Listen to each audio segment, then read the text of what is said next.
Hey ladies, um, this is TTC vlog number 10, and again, excuse my appearance. I usually record an update on the weekends or after work, and on the weekends I like to give my face a break from all the makeup because I break out and things like that. Um, so one day I'll do a video with makeup and my hair done and everything, but I just took a shower and just pinned it back, so. Anyways, I am on cycle day 5. No, sorry. I'm 5 days DPO. And I'm leaving actually tomorrow I'm leaving for a business trip. I'm going to New Jersey and Philadelphia. And the good thing about this cycle is we actually had enough time to BD around the time I was ovulating. Last cycle, I was gone during my 2 peak days for ovulation. My last cycle, I was also on an out-of-state trip for business.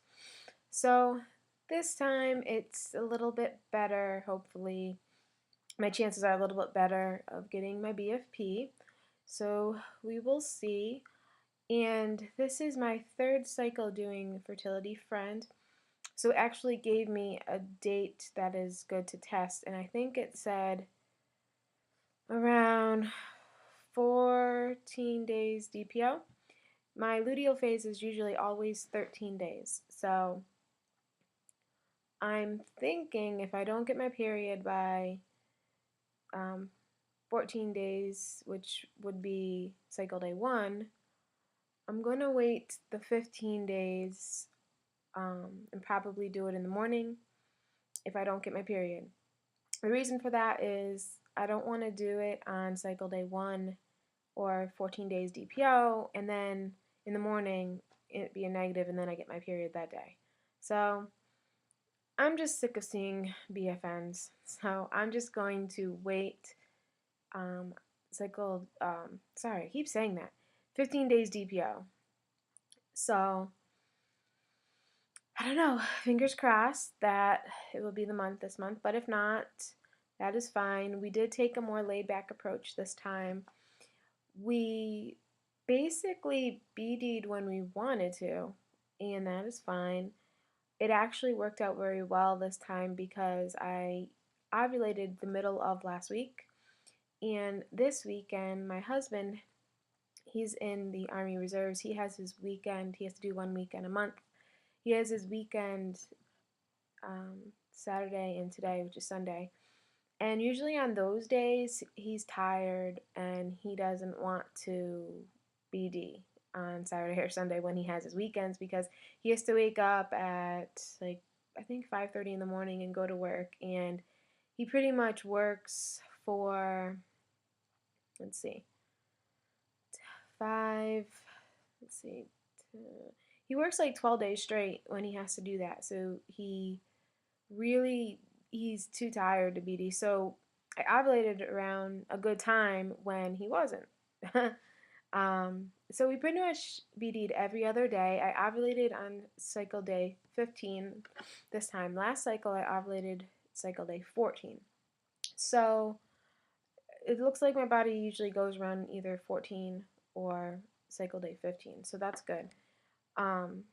So I think we BD'd on cycle day, let's see, 10, 12, 14, and 16. So that's pretty good because we BD'd at least the day before ovulation and the day after, which I know the day after your chances are very slim, but we just wanted to BD that day, so we did. But again, I didn't focus on setting the time, oh, I'm going to be ovulating tomorrow, we have to do it on this day, or I'm ovulating today, let's do it today. I didn't do that. We just did it when we wanted to, trying to let nature take its course. The only thing that did concern me this cycle was, sorry, my nose always itches when I do these videos. I don't know why. Anyway, sorry. The only thing that concerned me was this cycle, I didn't seem to get the quality CM I did last cycle, And I did start the evening primrose oil up until ovulation day, but I didn't see any effect from it this time at all, really. Um, I did read that it takes 2 to 3 months for your body to see the effects of the evening primrose oil, but this cycle, it seems like I didn't really have much. Maybe 1 or 2 days. It's really hard to decipher that, but it just wasn't there like it was last cycle, which is a little discouraging. Because if you do pick up that book, Taking Charge of Your Fertility, it says in there that typically the sperm can't survive unless there's quality CM that it can swim through to meet the egg. So it's a little discouraging, but I'm going to still continue to take it and see what happens over the course of um, a couple more cycles. If I still don't get my BFP, I'm probably going to BD probably for 4 days, including the day before, the day of, and the day after ovulation. Um, but I don't want to go down that route right now. I just want to see if we can do this by just beating when we feel like it. So that's that. The other thing that kind of concerned me this time was I didn't feel my ovulation like I usually do when fertility friend said I ovulated.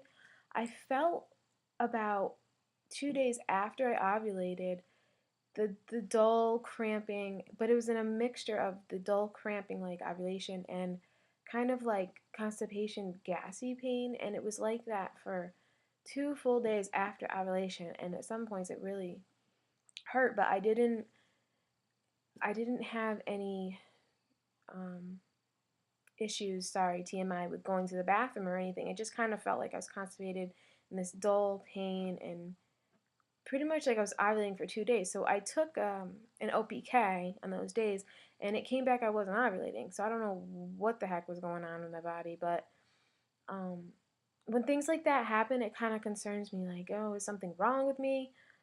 I don't know. My body, I find, is just weird. But I don't know. I didn't really do OPKs this time, but I wanted to do it then because it seriously felt like weird to me. So I took them and for 2 days for twice a day, and it didn't show. It showed negative. So I'm assuming I already ovulated because my temperature did go up. So I don't know. It's not fair. Men don't have to worry about all this stuff. It's really not. I know I read in too much sometimes of things, but when something doesn't feel right in my body, I could feel it and I don't like it. So, and I told my husband about it, and he's like, "Oh, well, if this continues, you might have to see a doctor and tell them about it." And I have told them in the past, but they're just like, "Oh, well, all women feel this around ovulation or after or blah blah blah." I don't know. If any of you ladies have had symptoms or things like this, shoot me a comment or something so I don't feel like I'm crazy. But yeah, there's really not much to report except for I won't be going crazy during my 2 week wait because I'm going to be out of state doing a trip with one of my coworkers, and she's really cool. We get along really well, so at least that will pass the time. I won't be focusing on that as much as normal. So, if anything, if I don't get my period on after 13 days DPO, which is day 14, which would be cycle day 1, um, I will be doing a live pregnancy test on cycle day 2 or 15 days DPO.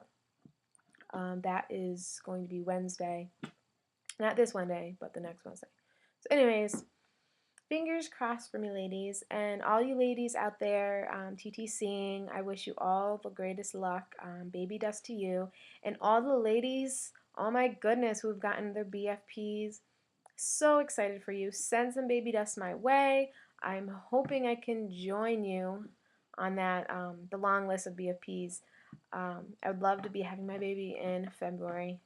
So, anyways, good luck to all you ladies, and I will talk to you soon. Bye.